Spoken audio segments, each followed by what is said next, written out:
Thank you, Nick. We are nearing the end of this snow, but many drivers in many parts of western Massachusetts are still dealing with those snowy conditions. 22 News reporter Caitlin Gosley is out on the roads to show you exactly what you'll be facing as you head out the door this morning.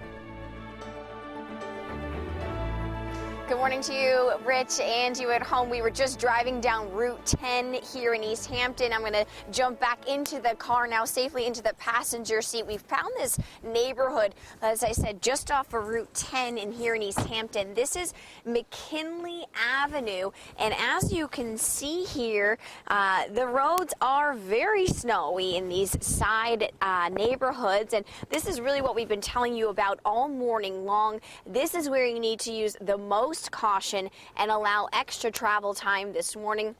Once you do get out of your neighborhood, these really snowy covered roads, you will eventually get onto more main streets and highway, and that is where you're going to have a much easier time, and you're going to see a whole lot more pavement this morning.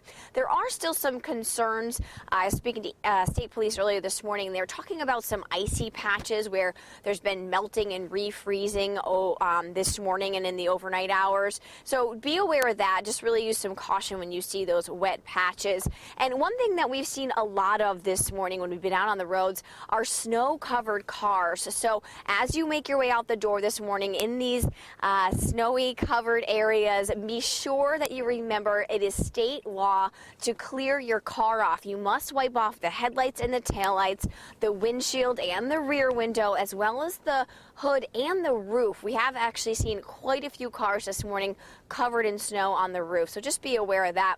And you can see how much snow your community got, your city or town, and you can do that by logging on to our website, wwlp.com. We have a list there of snow totals that you can check out throughout the day today. Live in East Hampton, Caitlin Gosley, 22 News.